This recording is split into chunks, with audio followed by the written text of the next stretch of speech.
আলহামদুলিল্লাহ ওয়াসসালাতু ওয়াসসালামু আলা রাসূলিল্লাহ ওয়া আলা আলিহি ওয়া সাহবিহি আজমাইন আম্মা বাদ।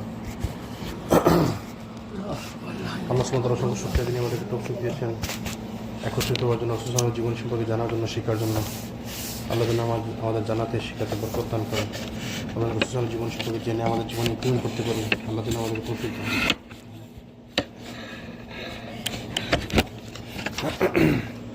আমরা আলোচনা করতেছিলাম খায়বারের যুদ্ধ সম্পর্কে। আমরা বলছিলাম যে যুদ্ধ হচ্ছে রাসূলের জীবনীতে যত যুদ্ধ হয়েছে তার মধ্যে অন্যতম একটি গুরুত্বপূর্ণ যুদ্ধ। খায়বারের যুদ্ধে অনেক ঘটনার কথা আসছে হাদিসের মধ্যে, সিরার মধ্যে। খায়বারের যুদ্ধে তো অনেক শিক্ষা আছে, অনেক কিছু শিকার আছে আমাদের। আমরা বলতেছিলাম যে ওইদিন খায়বারের পথে যাওয়ার সময় সাহাবীরা আলোচনা করতেছিলেন যে আমরা একদম খালি মুখে দেখতেছি, কেউ কেন কিচ্ছু বলতেছে না। তো তাদের মধ্যে এক সাহাবী সালামা বিন আক্কাদুল্লাহ বলছিলেন যে আমরা কেন, এক ব্যক্তি তার চাচা আমিরকে বলছিলেন যে হ্যাঁ আমির, তোমার কিছু অসাধারণ কথা কাহিনী আমাদের কেন শোনাচ্ছ না। মানে ওই যে আমরা যেমন পথ চলতে গেলে আমরা বলি না যে আমাদের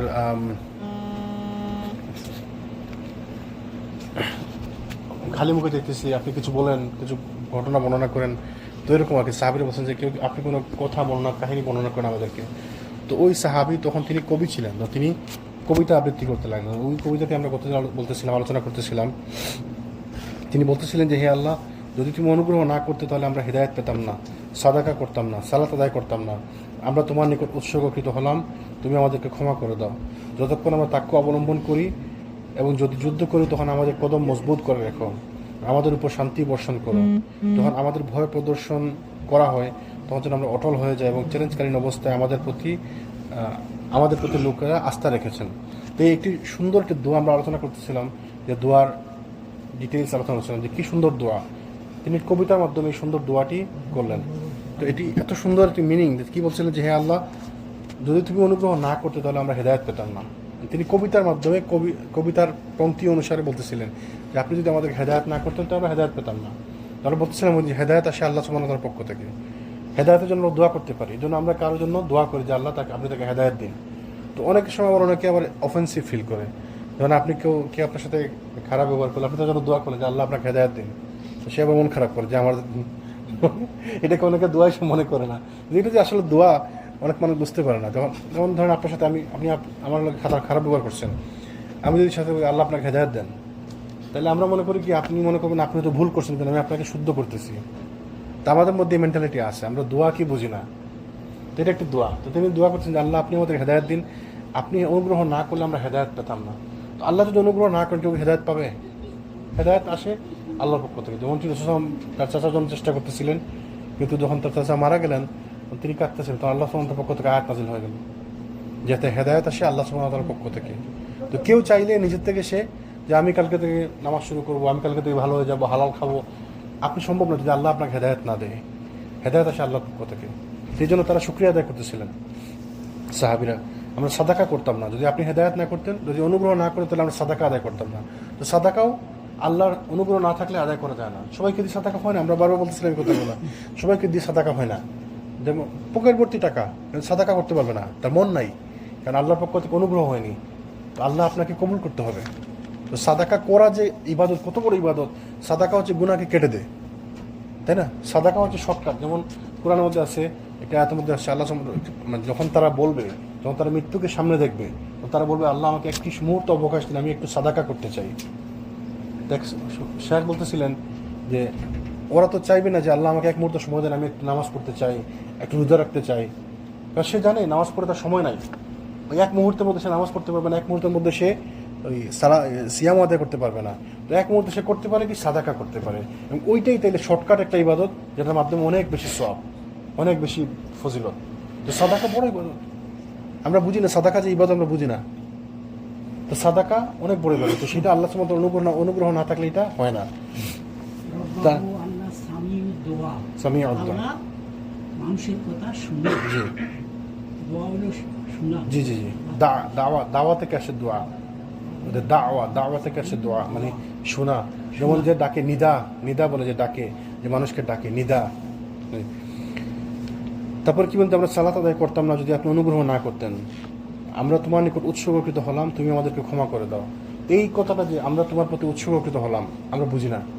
আমরা যখন ইসলামে প্রবেশ করছি, ইসলাম শব্দের অর্থ কি? আত্মসমর্পণ করা। তা আমরা আমাদের ইচ্ছাকে আল্লাহ সুবহানাহু ওয়া তাআলার ইচ্ছার কাছে আত্মসমর্পণ করে দিয়েছি। মানে আমাদের জীবন হবে যেভাবে আল্লাহ সুবহানাহু ওয়া তাআলা চান ওইভাবে, যেভাবে রাসূল সাল্লাল্লাহু আলাইহি ওয়াসাল্লাম চান ওইভাবে আমরা ইবাদত করবো, যেভাবে আল্লাহ আমাদের রাসূল বলেছেন ওইভাবেই, তাই না? আমাদের ইচ্ছা বলতে আমার আলাদা কোনো ইচ্ছা নাই যে আমি আমার ইচ্ছা হিসেবে ইবাদত করবো, এটা হবে না। আপনার ইচ্ছাকে সমর্পণ করতে হবে আল্লাহ সুবহানাহু ওয়া তাআলার ইচ্ছার কাছে, ওইটাই হচ্ছে আত্মসমর্পণ করা। তো ওইটাই তিনি বলছেন সাহাবী যে আমরা তোমার নিকট উৎসর্গকৃত হলাম, বুঝলে? ইন্না সালাতি ওয়া নুসুকি ওয়া মাহইয়ায়া ওয়া মামাতি লিল্লাহি রাব্বিল আলামিন। আমার সালাত, আমার কুরবানি, আমার জীবন, আমার মৃত্যু সবই আল্লাহর জন্য। এইটাই হচ্ছে উৎসর্গ করা, নিজের জীবনকে, নিজের সব কিছুকে, সালাতকে, সিয়ামকে, এই সব কিছুকে উৎসর্গ করা আল্লাহ সুবহানাহু ওয়া তাআলার জন্য। তারপর তিনি বলেন তুমি আমাদের ক্ষমা করে দাও। এত কিছু চাওয়ার পরে বলেন যে আপনি আমাদেরকে ক্ষমা করে দেন। তো আল্লাহর কাছে ক্ষমা চাইতে হবে। ওই জন্য আমরা বলছিলাম না যে প্রতিদিন রাসূল সাল্লাল্লাহু আলাইহি ওয়াসাল্লাম 70 বার থেকে 100 বার ক্ষমা চাইতেন বা তারও বেশি। তাহলে আমাদেরকে সব সময় প্রত্যেক মুহূর্তে ক্ষমা চাইতে হবে। তা আমরা এই জিনিসগুলো বুঝি না, দোয়ার গুরুত্ব আমরা বুঝি না। তো আমাদেরকে দোয়া করতে হবে বেশি বেশি। তার মধ্যে দোয়ার মধ্যে কিছু দোয়া আছে যেগুলো, যেমন আল্লাহর কাছে ক্ষমা চাইতে হবে, ইস্তেগফার। সারাদিন ইস্তেগফার করেন, আপনার জন্য এটাই যথেষ্ট। সারাটা দিন যদি আপনি ইস্তেগফার করেন, ওই দুই আপনার জন্য যথেষ্ট। আর আল্লাহ যদি আপনাকে মাফ করে দেয় তাহলে আপনি জান্নাত পাবেন। আল্লাহ যদি আপনাকে মাফ করে দেয় আপনি জাহান্নাম থেকে মুক্তি পাবেন। আল্লাহ যদি আপনাকে মাফ করে দেয় আপনি মানে সৎকর্মশীল বান্দা হবেন। তো মাফ করতে, আল্লাহ যদি মাফ করে তাহলে তো আমার তো কিছু লাগে না। তো শুধুমাত্র ইস্তেগফার করলে ওইটাই যথেষ্ট। তো তারপরে তিনি কি বললেন? দোয়া করলেন যে যতক্ষণ আমরা তাকওয়া অবলম্বন করি এবং যদি যুদ্ধ করি তখন আমাদের কদমকে মজবুত রেখো, আমাদের উপর শান্তি বর্ষণ করো। তো বলছিলাম ওই দিন যেটা গুরুত্বপূর্ণ ব্যাপার, তা কদম মজবুত করে রাখা। কারণ যুদ্ধকালীন সময়ে মানুষ যুদ্ধ থেকে পালিয়ে যাওয়ার একটা শয়তান থেকে অস্ত্রসা আসে। তারপরে কদমকে মজবুত রাখা, আমাদের উপর শান্তি বর্ষণ করো। যুদ্ধকালীন অবস্থায় শান্তি বর্ষণ আল্লাহর পক্ষ থেকে খুবই জরুরি। এবং যেমন আমরা দেখছিলাম যে বদর যুদ্ধের সময়, যুদ্ধের আগের রাত্রে বৃষ্টি হইল। তো বৃষ্টির কারণে সবাই সাহাবীরা এত নিশ্চিন্ত মানে ঘুমাইলো। এটা আল্লাহর পক্ষ থেকে শান্তি। যুদ্ধকালীন অবস্থা কেউ শান্তিতে ঘুমাইতে পারে না। তো শান্তি, তো আল্লাহর পক্ষ থেকে শান্তির প্রয়োজন আছে, শান্তি বর্ষণ হওয়ার। তো দেখেন তারা সাহাবীরা দোয়া করতেছেন কি সুন্দর। তারপর কি বলেন? যখন আমাদেরকে ভয় প্রদর্শন করা হয় তখন যেন আমরা অটল হয়ে যাই এবং চ্যালেঞ্জকালীন অবস্থায় আমাদের প্রতি লোকেরা আস্থা রেখেছেন। যখন আমাদের ভয় দেখানো হবে আমরা যেন ভয় না পাই। তো আল্লাহর কাছে সাহায্য চাইতে হবে। আমার ইমান মজবুত করার চেষ্টা করতে হবে, সাথে সাথে আল্লাহর কাছে সাহায্য চাইতে হবে। যেমন আপনি রাসূল কি বলছে, দাজ্জালের ফিতনা থেকে বাঁচার জন্য কি করতে হবে? সূরা কাহাফের প্রথম 10 আয়াত বা শেষ 10 আয়াত বা পুরো সূরা কাহাফটা মুখস্থ করতে হবে, তাই না?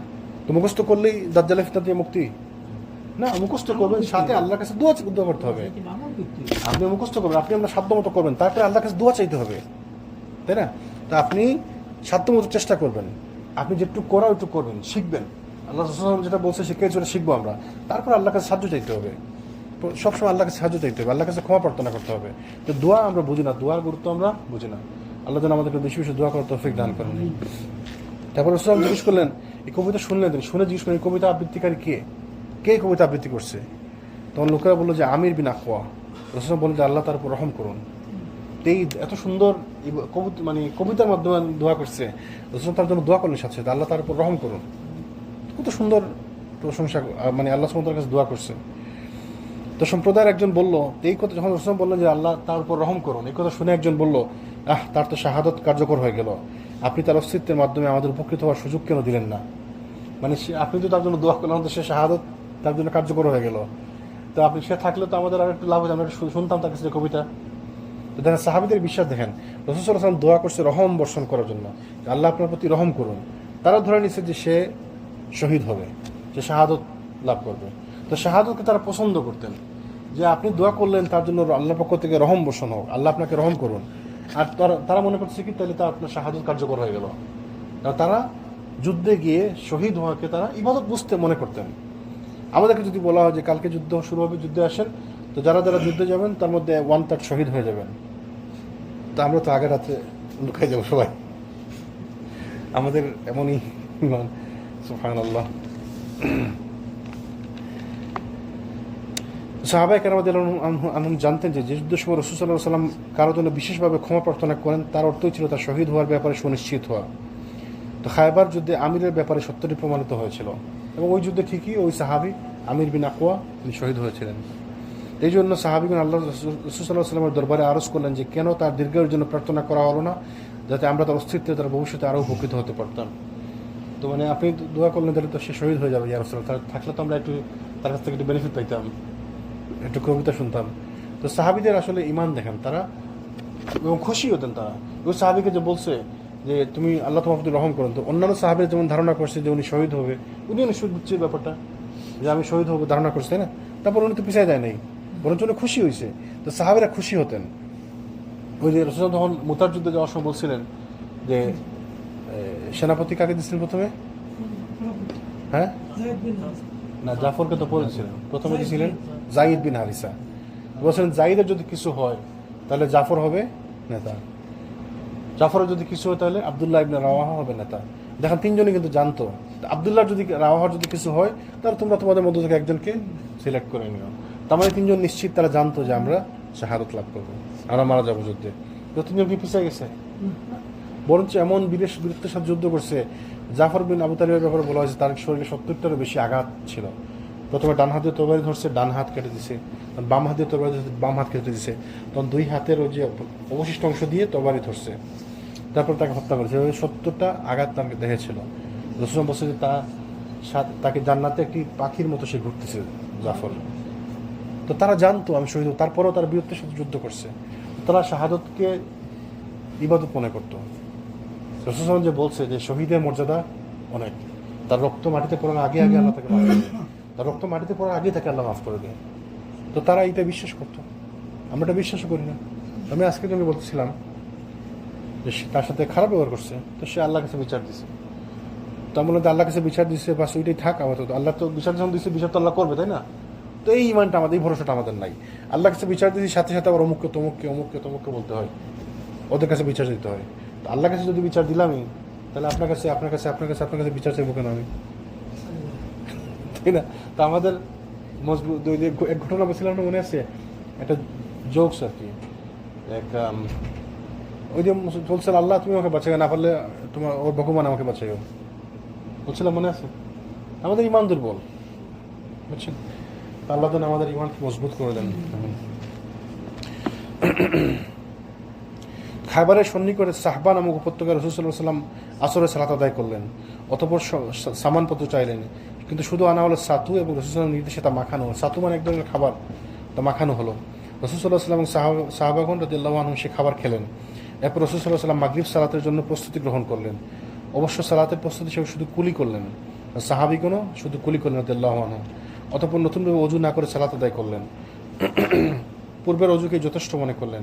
অতঃপর এশার সালাতের ওয়াক্তে এশার সালাত আদায় করলেন। অগ্রযাত্রার এক পর্যায়ে মুসলিম বাহিনী খায়বারের এত নিকটে গিয়ে পৌঁছলেন, সেখান থেকে শহর পরিষ্কারভাবে দেখা যায়।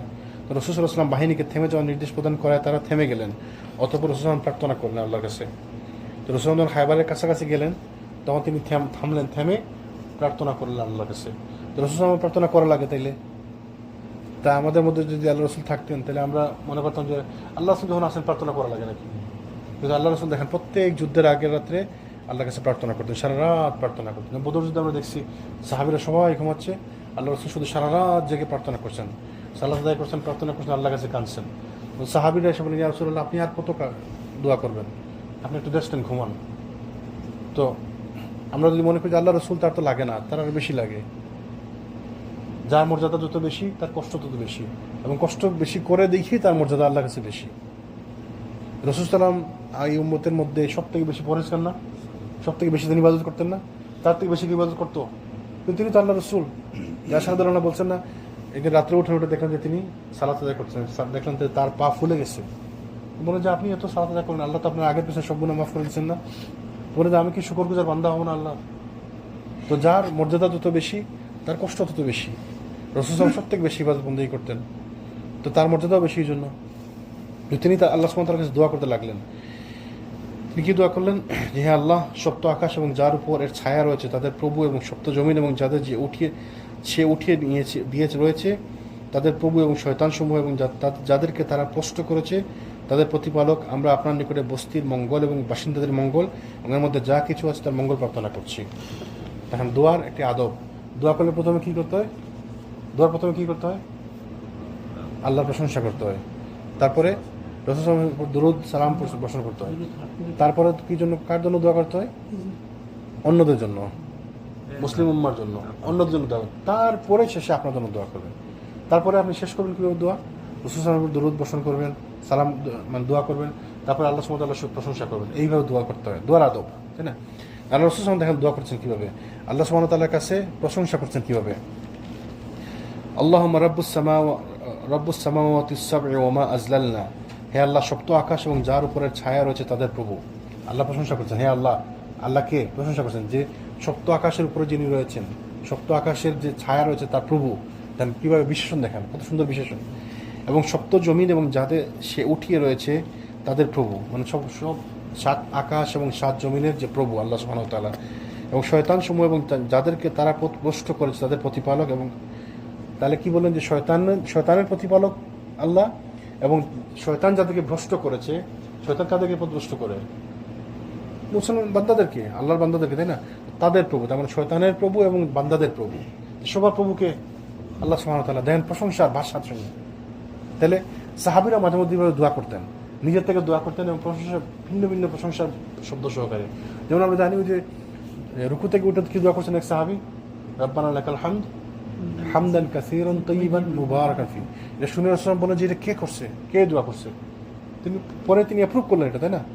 তো এই যে সাহাবীরা সুন্দর করে দোয়া করতেন, তা দোয়ার মধ্যে ভাষা, দোয়ার মানে কত সুন্দর সুন্দর ভাষা। আমরা তো আরবিও বুঝি না, এজন্য আমরা বুঝিও না। সামি আল্লাহু লিমান হামিদা, যে আল্লাহ প্রশংসা করে তিনি শুনেন, যে আল্লাহ প্রশংসা করে ও আল্লাহ তার কথা শুনেন। তো আল্লাহ প্রশংসা করতে হবে, সামি আল্লাহু লিমান হামিদা। তাহলে আল্লাহ তার কথা শুনেন যে আল্লাহ প্রশংসা করে, তো আমরা আল্লাহ প্রশংসা করতে হবে।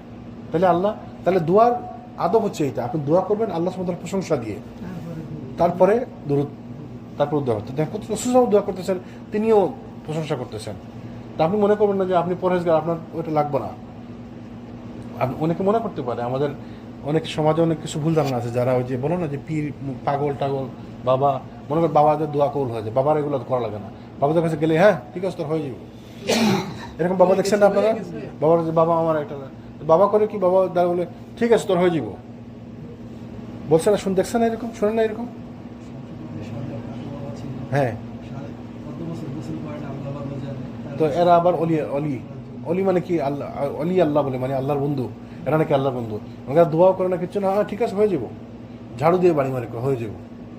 শয়তান ঝাড়ু দিয়ে বাড়ি দিয়ে হয়ে যাব। তো দোয়া তো করবি, দোয়া কর। রসুল আল্লাহ রসুলের কাছে কেউ দোয়া চাইলে তিনি দোয়া করছে হাত উঠে আল্লাহর কাছে। আল্লাহ রসুল যদি হাত উঠে দোয়া করে আল্লাহর কাছে, এদের দোয়া করা লাগবে না, হ্যাঁ হয়ে যাব, মানে সে দায়িত্ব নিছে। তারপরে কি বললেন দোয়া করেন যে এ বসতির অনিষ্টতা এবং এখানে বসবাসকারীদের অনিষ্টতা এবং এখানে যা কিছু আছে তার অনিষ্টতা থেকে আপনার কাছে আশ্রয় প্রার্থনা করছি। তাহলে বললেন যে এই এলাকায় আমরা যাচ্ছি, এলাকার অনিষ্টতা থেকে, এলাকায় যারা থাকে তাদের অনিষ্টতা থেকে এবং সব কিছুর অনিষ্টতা থেকে আমরা আপনার কাছে প্রার্থনা করতেছি। তো যেখানে যাবেন ওই জায়গার অনিষ্টতা থেকে আল্লাহ সুবহানাহু ওয়া তাআলার কাছে প্রার্থনা করলেন। এবং এই দোয়া, এরকম একটা দোয়া আছে আমাদেরকে শিখিয়ে দিচ্ছেন না, যখন কোনো নতুন জায়গায় যাবেন একটা দোয়া আছে না, নতুন শহরে বা গ্রামে গেলে কি দোয়া জানেন? কেউ সহজ দোয়া সবাই পারেন, হ্যাঁ, আউযু বিকালিমাতিল্লাহি তাম্মাতি মিন শাররি মা খালাক। আবার একটি আছে লা ইলাহা ইল্লাল্লাহু ওয়াহদাহু লা শারীকা লাহু, এটাও পড়া যায়। তো এই দোয়াগুলো আল্লাহ সুবহানাহু ওয়া তাআলা শিখিয়েছেন রাসূল সাল্লাল্লাহু আলাইহি ওয়াসাল্লাম আমাদেরকে, তাই না? তারপরে কি বললেন? চলো সামনের দিকে অগ্রসর হও, দোয়া করছেন, এইবার বলেন যে চলো সামনের দিকে অগ্রসর হও সাহাবীদেরকে। তো খায়বার অঞ্চলে গিয়ে তারা পৌঁছলেন সাহাবীরা রাসূল সাল্লাল্লাহু আলাইহি ওয়াসাল্লামের সাথে সহ। যে প্রভাতে খায়বার যুদ্ধ আরম্ভ হয়, মুসলিম সৈন্যদল তার পূর্বে খায়বারের সন্নিকটে অতিবাহিত করেন, কিন্তু ইহুদিগণের ব্যাপারে কোনো খবর পায়নি। রাসূল সাল্লাল্লাহু আলাইহি ওয়াসাল্লামের নিয়ম ছিল কোনো সম্প্রদায়ের উপর আক্রমণ পরিচালনা করতে চাইলে সেখানে গিয়ে তিনি রাত্রি যাপন করতেন এবং সকাল না হওয়া পর্যন্ত আক্রমণ পরিচালনা করতেন না। তো এই প্রেক্ষিতে রাত যখন শেষ হওয়ার উপক্রম হলো তখন অন্ধকার থাকা অবস্থায় তিনি ফজরের সালাত আদায় করলেন। অতঃপর ঘুরসোয়ার মুসলিম সৈন্যগণ খায়বার অভিমুখে অগ্রসর হলেন। এদিকে খায়বারবাসীগণ তাদের প্রাত্যহিক কাজের ন্যায় আজও চাষাবাদের কাজের জন্য প্রয়োজনীয় যন্ত্রপাতি এবং অন্যান্য সরঞ্জামাদি নিয়ে মাঠের দিকে যাচ্ছিল। কিন্তু অগ্রসরমান মুসলিম সৈন্যদের হঠাৎ দেখতে পেয়ে তারা শহরের দিকে দৌড়ে দিয়ে যেতে লাগলো, চিৎকার করতে থাকলো যে আল্লাহর কসম, মুহাম্মদ সাল্লাল্লাহু আলাইহি ওয়াসাল্লাম তার সৈন্য সহকারে এসে গেছেন। তো এই দৃশ্য দেখে রাসূল সাল্লাল্লাহু আলাইহি ওয়াসাল্লাম বললেন, আল্লাহু আকবার খারিবাত খায়বার, আল্লাহু আকবার খায়বার ধ্বংস হলো, আল্লাহু আকবার খায়বার ধ্বংস হলো। যখন কোনো সম্প্রদায়ের ময়দানে অবতরণ করি, যাদেরকে ভীতি প্রদর্শন করা হয় তাদের সকাল মন্দ হয়ে যায়। তো রাসূল সাল্লাল্লাহু আলাইহি ওয়াসাল্লাম যখন পৌঁছলেন তিনি যখন দেখলেন তারা চিৎকার করতে যাচ্ছে, তো তিনি বললেন যে আল্লাহু আকবার খায়বার ধ্বংস হয়ে গেল। তো মানে আল্লাহর কাছে চাইলেন সে। রাসূল সাল্লাল্লাহু আলাইহি ওয়াসাল্লামের ব্যাপারে আমরা একটি আপনার শুনছেন, আগে আলোচনা করছি আমরা, যে আল্লাহ সুবহানাহু ওয়া তাআলা তার জন্য একটি বিশেষ বৈশিষ্ট্য দিয়েছিলেন যে তিনি কোনো জায়গায় গেলে মানুষজন তাকে ভয় পেত, শত্রুদের মনে তার জন্য ভয় ঢুকিয়ে দেওয়া হতো। তারা এক বর্ণনা আসছে 1 মাসের দূরত্ব থেকে রাসূলকে তারা ভয় পেত মানুষজন। কোনো শত্রুরা কোনো জায়গায় যদি এক যুদ্ধে যেতেন তাহলে 1 মাসের দূরত্ব থেকে শত্রুরা তাকে তাদের মনের মধ্যে ভীতি সঞ্চার করতেন আল্লাহ সুবহানাহু ওয়া তাআলা। তো খায়বার ছিল দুর্গ এলাকা, অনেকগুলো দুর্গ ছিল খায়বারে। তো এই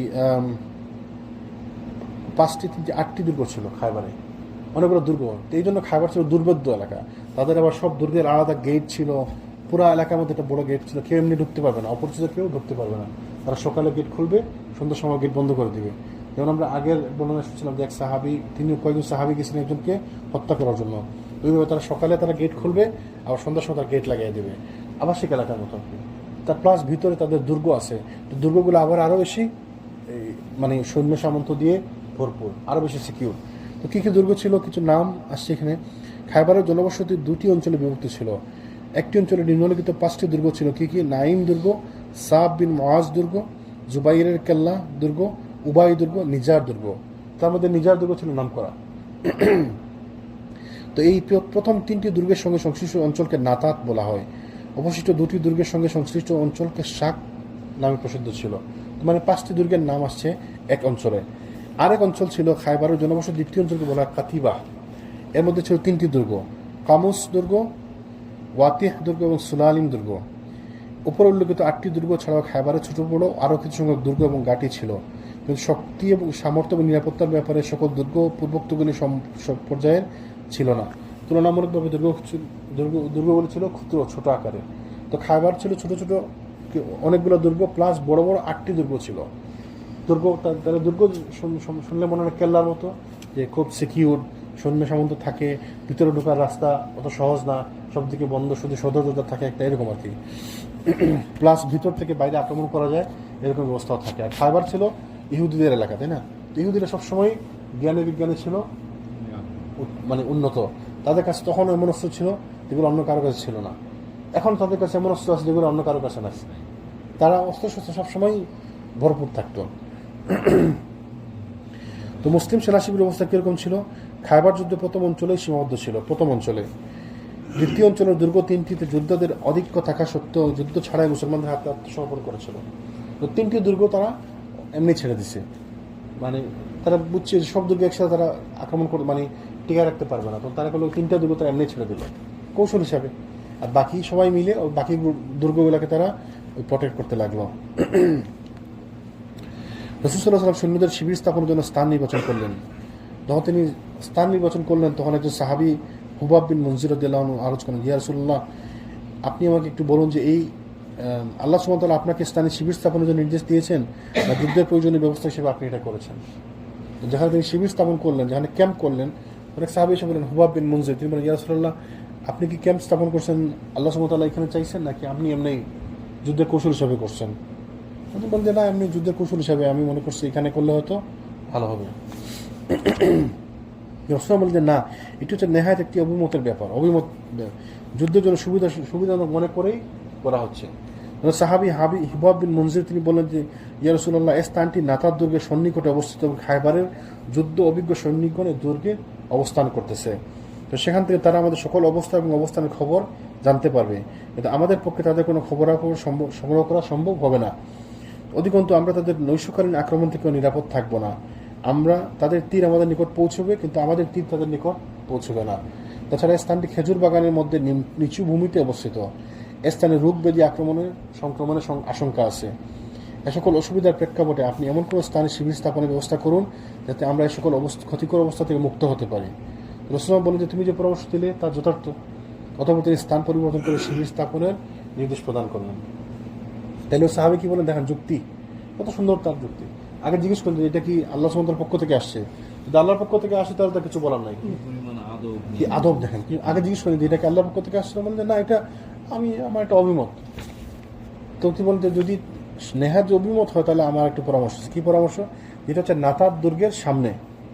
তো ওই দুর্গ হচ্ছে ওখানে শক্তিশালী যোদ্ধারা আছে, অভিজ্ঞ যোদ্ধারা আছে, এরা আমাদেরকে দেখতে পাবে দূরের ভিতর থেকে। তারা আমরা তো দেখতে পাবো না এদেরকে, তারা আমাদের সব কার্যক্রম দেখতে পাবে। তারা আমাদের উপর তীর নিক্ষেপ করবে, আমরা কিচ্ছু করতে পারবো না। রাত্রে তারা আমাদেরকে আক্রমণ করতে পারবে, আমরা কিচ্ছু করতে পারবো না।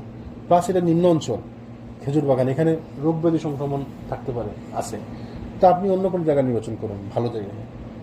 রসুল এটা গ্রহণ করলেন, তাই না?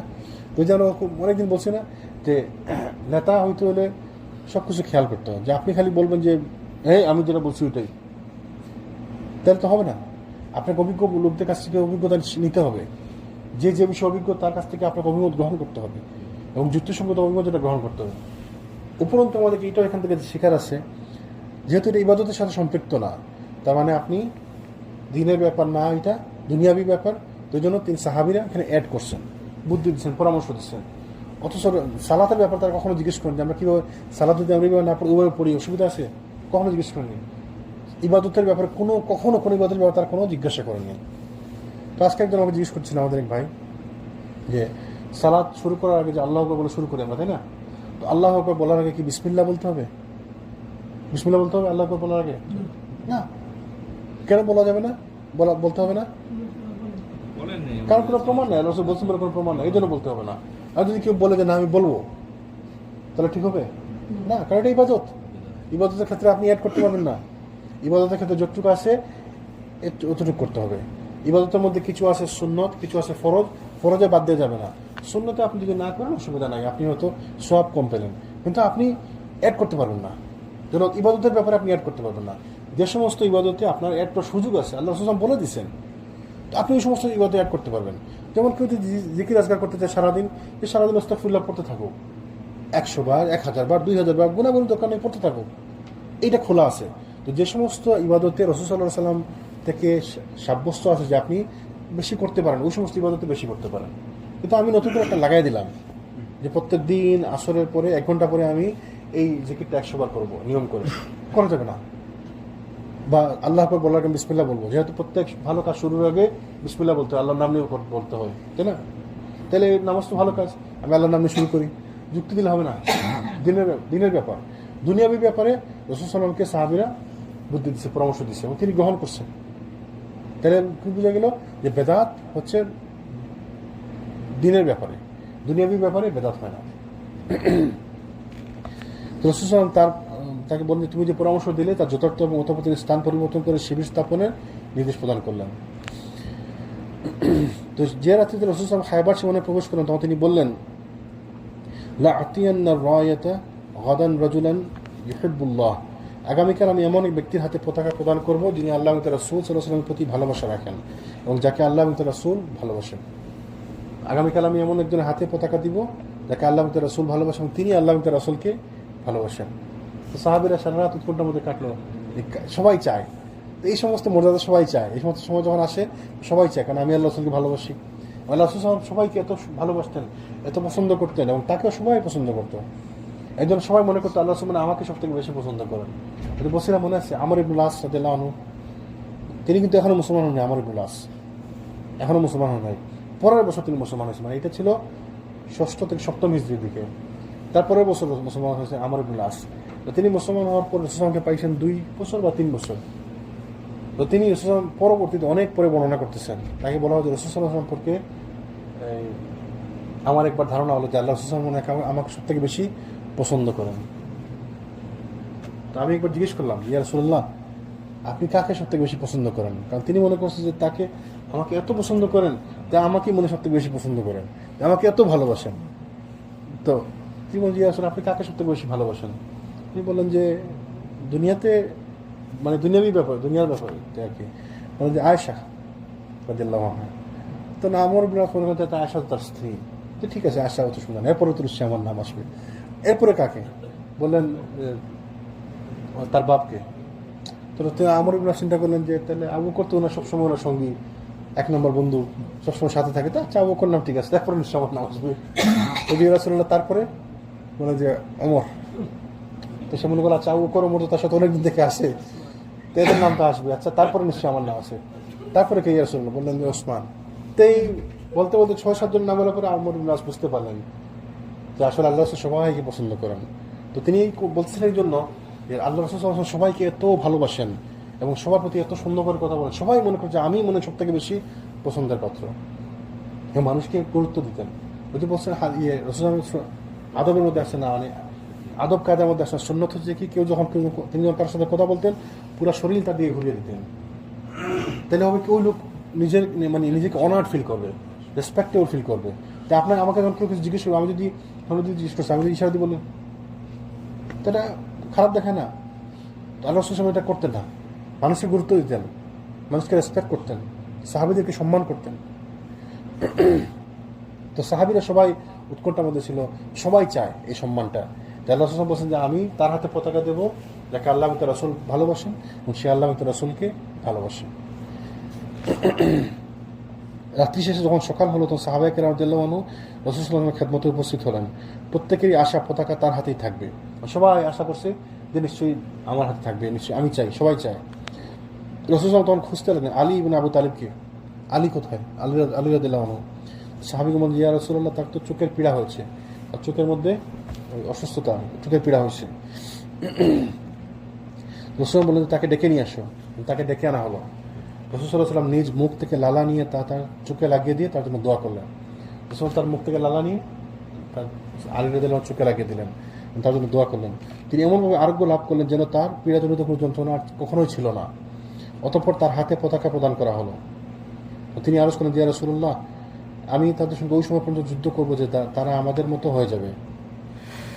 তো এখানে একটি বিষয় মেনশন করা দরকার। কিছু কাজ আছে রাসূল সাল্লাল্লাহু আলাইহি ওয়াসাল্লামের জন্য খাস, কিছু কিছু কাজ রাসূল সাল্লাল্লাহু আলাইহি ওয়াসাল্লামের জন্য খাস। যেমন তিনি লালা লাগিয়ে দিয়েছেন একজনের চোখে, চোখ ভালো হয়ে গেছে। তাহলে আমি যদি মনে করি এটা সুন্নত, আমি লালা লাগিয়ে দিলে ঠিক হয়ে যাবে? হবে না। এটা রাসূল সাল্লাল্লাহু আলাইহি ওয়াসাল্লামের জন্য খাস। আল্লাহ সুবহানাহু ওয়া তাআলার কাছে তিনি বরকতময় লোক, সম্মানী লোক। যেমন রাসূল সাল্লাল্লাহু আলাইহি ওয়াসাল্লাম কবরে পাড়তে যাচ্ছিলেন, তো তিনি বললেন কি, হ্যাঁ এই কবরে তো আযাব হইতেছে, বলে তিনটি বড়ই গাছের ডাল পুঁতে দিলেন। বলে যতদিন পর্যন্ত এই বড়ই গাছের পাতাগুলো, ডালটা শুকিয়ে না যাবে, ততদিন পর আযাব বন্ধ থাকবে। তখন আমরা যদি বড়ই গাছ লাগিয়ে দিই, আযাব কমবে? প্রথমত আমরা তো বুঝতেই পারবো না এখানে আযাব হইতেছে, আমরা তো শুনতে পারবো না। দ্বিতীয়ত, আমি যদি মনে করি যে আমার আমার আত্মীয় মারা গেছে, তার কবরে আমি ডাল পুঁতে দিই, যেটা আমরা করি আমাদের দেশে, ডাল পুঁতে দিই, তাহলে তার আযাব কম হবে। তাহলে আমি ধরে নিলাম যে লোক পাপাচারী ছিল, নাহলে তার কবরে কেন আযাব হবে? আমি কেন ধরে নেব তার কবরে আযাব হইতেছে? তার মানে আমি আমার আত্মীয় স্বজনকে ছোট করলাম, অপমান করলাম। বুঝতে পারছেন ব্যাপারটা? আমাদের দেশে এটা রুটিনলি করে, সবাই মারা গেলে কবরের বড়ই গাছের ডাল না পুঁতে রাখে। খেজুর না, বড়ই গাছের না, আচ্ছা খেজুর গাছের ডাল, সরি, আমাদের দেশে বড়ই গাছের ডাল। আচ্ছা, মানে খেজুরের ডাল না, আচ্ছা। তো ওই ডাল 3টা পুঁতে দিল। আমাদের দেশে সবাইকে মানে ফ্রিকুয়েন্টলি সব যারাই মারা যায়, যারা গ্রামে কেউ মারা গেছে দেখছেন যে ওই যে কিছু ডাল ছিটাই দেয়, মানে ওই যে মসুর ডালটা ছিটাই দেয়, ওইটা দিয়ে অন্য কারণে, ওইটা দিয়ে যেন কেউ ওই যে না, ওইটা ওই যে জন্তু, অনেক সময় জন্তু জানোয়ার এসে মাটি খুঁড়তে, তো ওই গন্ধে জন্তু জানোয়ার আসবে না, ওটা ওই কারণে ডালটা ছিটাই, মানে মসুর ডাল ছিটাই দেয়। কিন্তু গাছের ডাল পুঁতে দিয়ে কেন? ওই যে সুন্নত মনে করে আল্লাহ দিছে, তাহলে তার আযাব বন্ধ ছিল, তাহলে আমরা ডাল পুঁতে দিই, তার আযাব বন্ধ থাকবে। তাহলে আপনার মা মারা গেল, আপনার বাপ মারা গেল, আপনি ধারণা করছেন আপনার মা বা বাপ পাপাচারী লোক, তাহলে আপনি কেন মনে করছেন তার আযাব হইতেছে? তাহলে আপনি তার প্রতি খারাপ ধারণা করলেন। প্লাস এটা রাসূল সাল্লাল্লাহু আলাইহি ওয়াসাল্লামের জন্য খাস ছিল, এটা সবার জন্য না। উনি বুঝতে পারছেন, আল্লাহ তাকে বুঝিয়ে দিচ্ছেন এখানে আযাব হইতেছে, তা আপনি তো বুঝতে পারবেন না, তাহলে আপনার হাত দিয়ে ওইটা হবে না। রাসূল সাল্লাল্লাহু আলাইহি ওয়াসাল্লাম যখন কেউ আসতো, যখন হাত কেটে গেছে, আঘাত পাইছে, ব্যথা পাইছে, তিনি লালা লাগাই দিতেন। তো তার লালা আর আমার লালা কি সমান?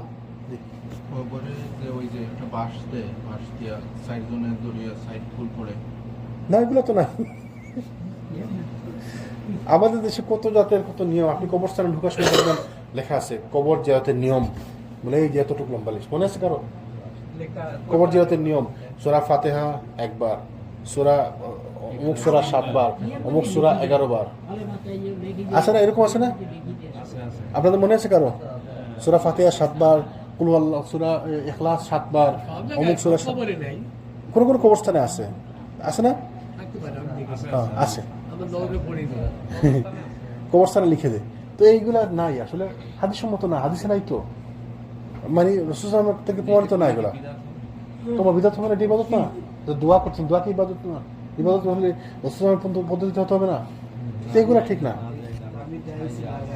জি, অথচ রাসূল সাল্লাল্লাহু আলাইহি ওয়াসাল্লাম কি বলছে, কবরে কি করতে হবে?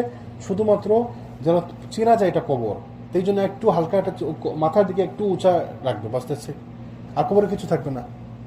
কোনো সাহাবিদের, বড় বড় সাহাবিদের কবর, যে বাকি গুরুস্থানে যারা গেছেন দেখছেন, হাজারো হাজার লাখে লাখে সাহাবি মারা গেছেন, সবার কবরস্থান, কেউ জানে না কোন জায়গায় কার কবরস্থান। আমাদের এখানে আবার ঠিক করে রাখতো, মানে নাম টাম দিয়ে সুন্দর করে রাখতো যে কার কবরস্থান, যেন চিনতে পারে, আলাদা করে মাজার করে দেয়। তো এগুলো ঠিক না, এগুলো ইসলাম সম্মত না। তো রাসূলুল্লাহ তাকে লালা লাগিয়ে দিলেন চোখে, তার চোখ ভালো হয়ে গেল। অতঃপর তার হাতে পতাকা প্রদান করা হলো। তিনি বলেন, যে জিজ্ঞেস করেন, ইয়া রাসূলুল্লাহ, আমি তাদের সঙ্গে ওই সময় পর্যন্ত যুদ্ধ করব যে তারা আমাদের মতো হয়ে যাবে। তো তিনি রাসূলুল্লাহ তখন তাকে নসিহা করলেন, কি কি দেখেন যুদ্ধের ব্যাপারে ইসলামের, মানে কোনো জায়গায় যুদ্ধ করতে গেলে ইসলামের বিধান কি, কিভাবে যুদ্ধ করতে হবে। দেখছেন নি? জি জি।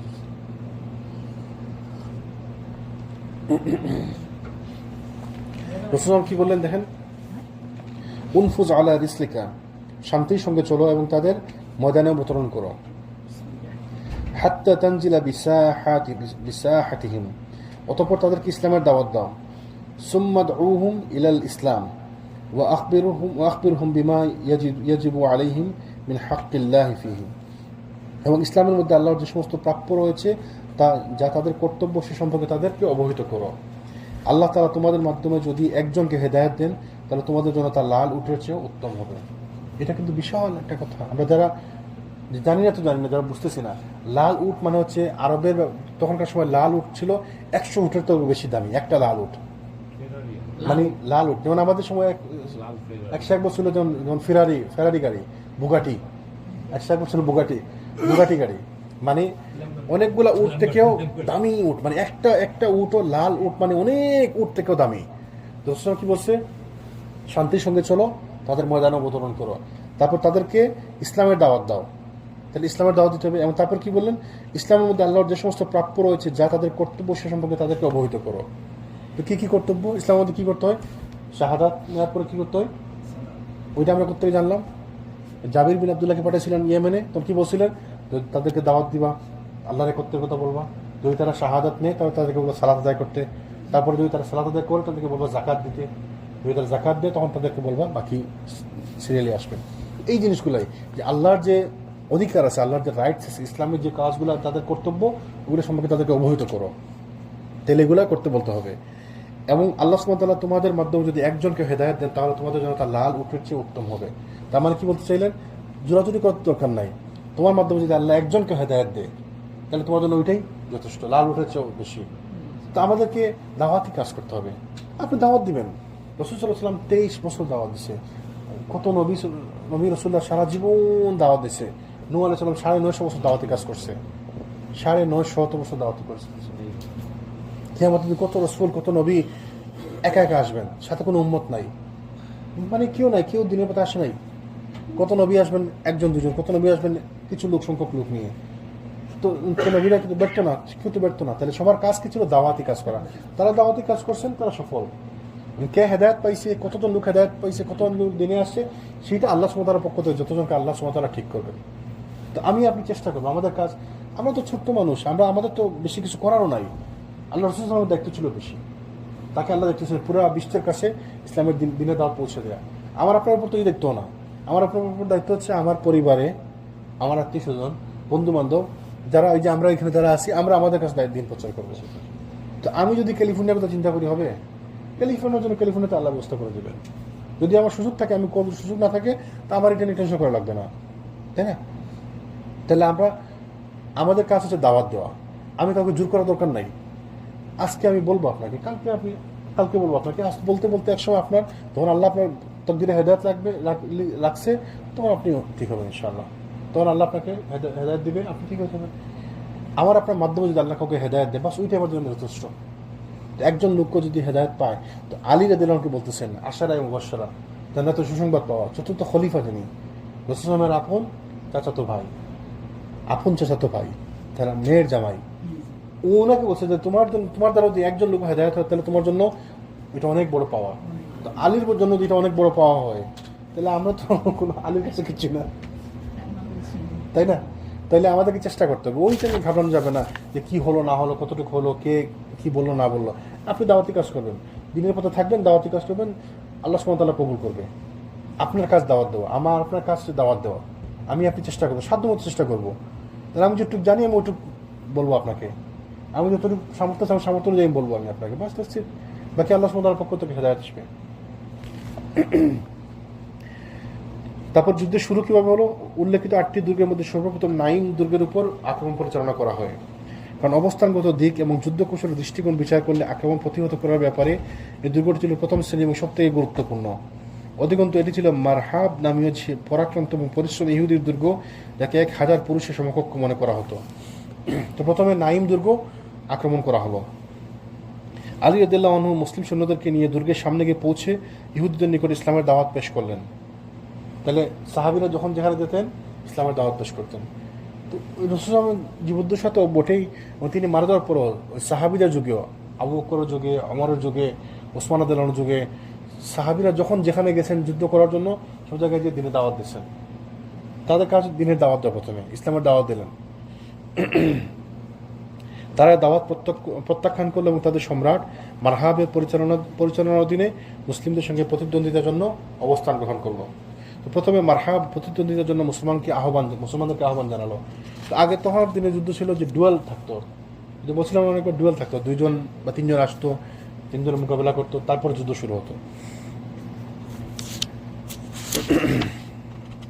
তো যার অবস্থা সম্পর্কে সালামা বিন আকওয়া বর্ণনা করতেছেন, তিনি বললেন, যখন আমরা খায়বারে পৌঁছলাম তখন ইহুদি সম্রাট মারহাব তার স্বীয় তরবারি হাতে আত্মম্বরিতা প্রকাশ করল এবং গর্ব করে বলল, যে খায়বার অবহিত আছে যে কাদ আলিম তু খায়বার আনিল মারহাব, খায়বার অবহিত আছে, খায়বার জানে যে আমি মারহাব, তার মানে সে খুব বড় বীর আর কি, তার বীরত্বের কথা খায়বার জানে।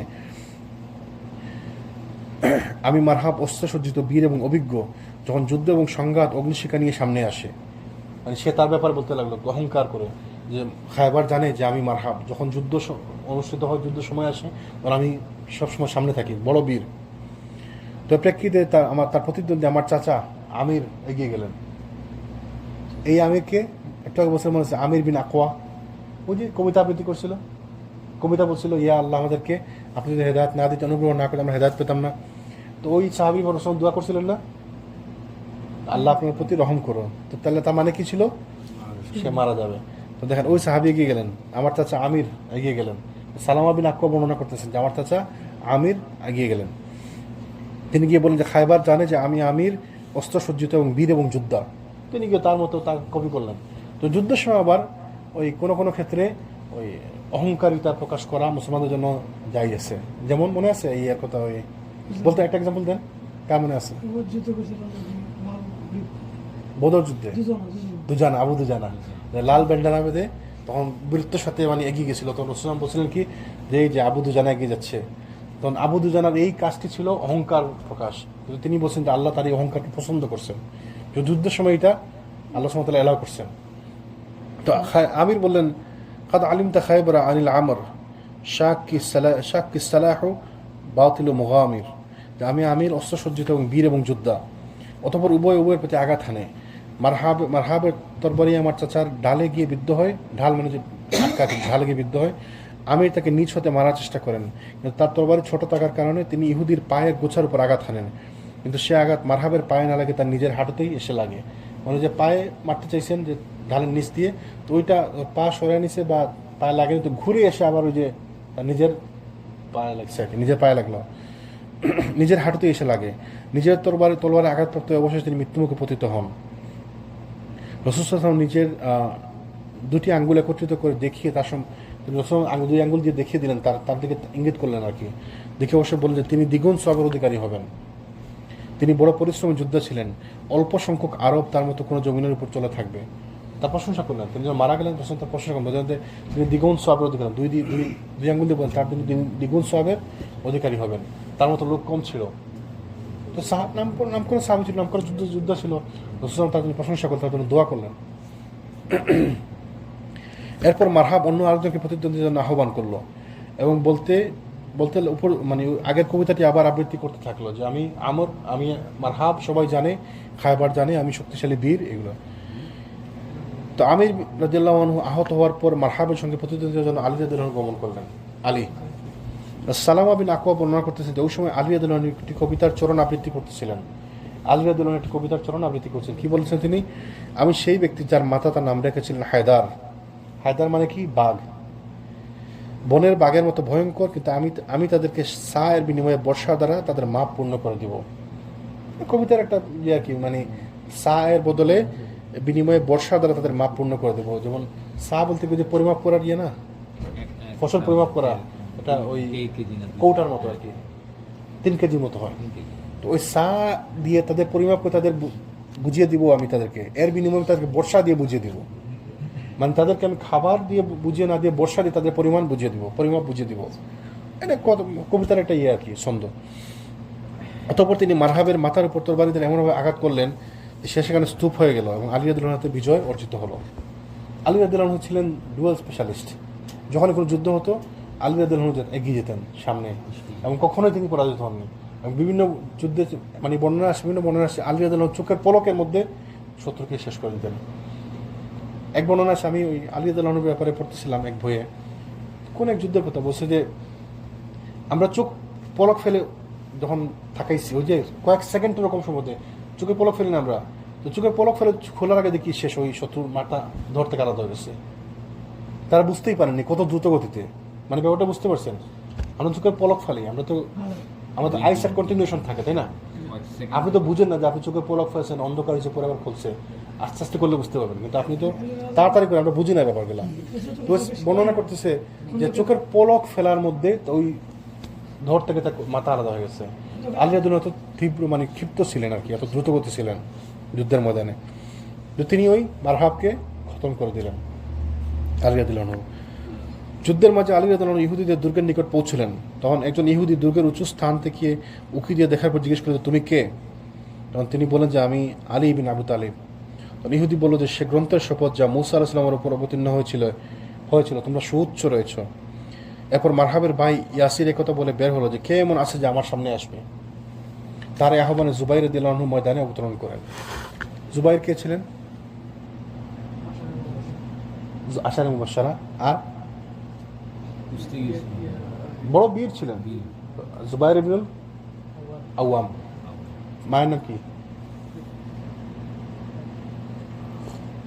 সাফিয়া। রাসূল সাল্লাল্লাহু আলাইহি ওয়াসাল্লাম কি আপন ফুফু? আপন ফুফু রাসূল সাল্লাল্লাহু আলাইহি ওয়াসাল্লাম আপন ফুফাতো ভাই। তাছাড়া জুবাইর রাদিয়াল্লাহু আনহুর ব্যাপারে আরও কিছু বীরত্বের ব্যাপারে আরও কিছু আসছে বর্ণনায়। জুবাইর রাদিয়াল্লাহু আনহু হচ্ছেন ওই সাহাবী যাকে বলা হয়েছিল 1000-এর সমান সাহাবী, একজন 1000-এর সমান শক্তিশালী বীর সাহাবী। তারপরে জুবাইর রাদিয়াল্লাহু আনহুর ছেলে কি নাম বলেন? আব্দুল্লাহ বিন জুবাইর। স্পেশালিটি কি? মদিনাতে যাওয়ার পরে প্রথম সন্তান জন্মগ্রহণ করেছিল আব্দুল্লাহ বিন জুবাইর। মুহাজিরদের মধ্যে প্রথম সন্তান জন্মগ্রহণ করেছিল আব্দুল্লাহ বিন জুবাইর। উরওয়া তো হচ্ছে যে রাসূল সাল্লাল্লাহু আলাইহি ওয়াসাল্লাম মানে যত হাদিস বর্ণনা হয়েছে আয়েশা থেকে, আমাদের ম্যাক্সিমাম আসছে উরওয়ার কাছ থেকে। হ্যাঁ হ্যাঁ, সুবহানাল্লাহ। তারপর উরওয়া থেকে বর্ণিত, হ্যাঁ সুবহানাল্লাহ। তারপর উরওয়া রাদিয়াল্লাহু আনহু থেকে বর্ণিত হয়েছে আয়েশা রাদিয়াল্লাহু আনহা থেকে যত হাদিস বর্ণনা হয়েছে, আয়েশা রাদিয়াল্লাহু আনহা থেকে অনেক হাদিস বর্ণনা হয়েছে না, প্রায় 2500 হাদিস। তো ওই ম্যাক্সিমাম হাদিস বর্ণনা করছে কে? উরওয়া। কীভাবে উরওয়া বর্ণনা করছেন? কেন আপনার খালা ছিলেন, যেতে পারতেন, সবাই যেতে পারবে না। তো যতগুলা হাদিসের একটি চেইন থাকে না, চেইন, তো এই চেইন আছে যে উরওয়া থেকে বর্ণিত, তিনি আয়েশা হতে বর্ণনা করেছেন, তিনি রাসূল সাল্লাল্লাহু আলাইহি ওয়াসাল্লাম থেকে শুনেছেন। এটা হচ্ছে গোল্ডেন চেইন, মহানদা গোল্ডেন চেইন, উরওয়া থেকে বর্ণনা। এটা আর কি ছিল? খালা কেমন ছিল আয়েশা? আবু বকর রাদিয়াল্লাহু আনহু আরেক মেয়ের হাজবেন্ড ছিল জুবায়ের। কি নাম মেয়ের? আসমা। আসমা বিনত আবু বকর। এই দেখেন কত দিকে আত্মীয়। তো জুবায়ের রাদিয়াল্লাহু আনহু এগিয়ে গেলেন, ময়দানে অবতরণ করলেন। তাকে যুদ্ধে অংশগ্রহণ করতে দেখে তার মা সাফিয়া বলেন যে আল্লাহর রাসূল সাল্লাল্লাহু আলাইহি ওয়াসাল্লাম আমার পুত্রকে শহীদ হয়ে যাবে, তো আমার ছেলেকে শহীদ, তিনি জিজ্ঞেস করলেন আমার ছেলেকে শহীদ হয়ে যাবে? সাফিয়া জিজ্ঞেস করলেন। তো রাসূল বলেন যে না, বরং তোমার ছেলে তাকে হত্যা করবে। তো কিছুক্ষণের মধ্যে আল্লাহ সুবহানাহু ওয়া তাআলা রাসূল সাল্লাল্লাহু আলাইহি ওয়াসাল্লামের উক্তিটি সত্য প্রমাণিত করলেন এবং জুবাইর রাদিয়াল্লাহু আনহু ইয়াসিরকে হত্যা করলেন। এই কয়েকজন সাহাবী বিশাল বিশাল বীর যোদ্ধা ছিলেন। জুবায়ের একজন, ওই আবু দুজানার কথা, এক এক যুদ্ধে এক একজনের কথা আসছে, তাই না? তারপরে সাদ ইবনে আবি ওয়াক্কাস, তারপরে এই তালহা ইবনে উবাইদুল্লাহ, এরা বড় বড় যোদ্ধা, সুবহানাল্লাহ। তো এই তিনি জুবায়ের রাদিয়াল্লাহু ওই ইয়াসিরকে, মারহাবের ভাইকে হত্যা করলেন। এরপর নাইম দুর্গের নিকট উভয় পক্ষ তুমুল যুদ্ধ সংঘটিত হয়। এই যুদ্ধে কিছু সংখ্যক নেতৃস্থানীয় ইহুদি নিহত হয় এবং অবশিষ্ট ইহুদিগণ হতোদ্যম হয়ে পড়ে, যার ফলে মুসলমানদের আক্রমণ প্রতিরোধ করতে তারা অক্ষম হয়ে পড়ে। কতগুলো সূত্র থেকে জানা যায় যে এই যুদ্ধ কয়েকদিন যাবৎ অব্যাহত ছিল, মুসলিমদেরকে তীব্র প্রতিদ্বন্দ্বিতার মুখোমুখি হতে হয়েছিল। তা সত্ত্বেও দুর্গ থেকে মুসলিমদের সঙ্গে যুদ্ধ চালিয়ে যাওয়ার ব্যাপার তারা নিরাশ হয়ে পড়েছিল। এই কারণে অত্যন্ত সংগোপনে তারা দুর্গ পরিত্যাগ করে সাব নামক স্থানে চলে যায়, ফলে নাইম দুর্গ মুসলমানদের দখলে চলে আসে। এই এক এক দুর্গ কিন্তু এক এক দিনে হয়নি, কয়েকদিন সময় লাগছে। তো খায়বার যুদ্ধ ছিল অনেক দিন লম্বা যুদ্ধ, এক এক দুর্গ এক এক দিন সময়, কয়েকদিন সময় লাগছে। কোনো কোনো দুর্গ তাড়াতাড়ি পতন হয়েছে, কোনো কোনো দুর্গতে সময় লাগছে, কোনো কোনো দুর্গতে বারবার আক্রমণ করা লাগছে, এইভাবে। তো এই নাইম দুর্গ এইভাবে পতন হলো। ইনশাল্লাহ আমরা এখানে থামি না, আগামী দিন কন্টিনিউ করবো ইনশাল্লাহ। এক সেকেন্ড। তো খায়বার যুদ্ধে তো অনেক শিক্ষা আছে আমাদের, ইনশাল্লাহ আমরা আলোচনা করবো, আমরা দেখতে পাবো যে তার সামনে আগামী ইনশাল্লাহ। আল্লাহ যেন আমাদেরকে বোঝার তৌফিক দান করেন, আমাদের রাসূলের জীবন থেকে শিখে আমরা আমাদের জীবনে ইমপ্লিমেন্ট করতে পারি। আল্লাহ যেন আমাদেরকে তৌফিক দেন। সুবহানাকাল্লাহুম্মা ওয়া বিহামদিকা আশহাদু আল্লা ইলাহা ইল্লা আনতা আস্তাগফিরুকা ওয়া আতুবু ইলাইক।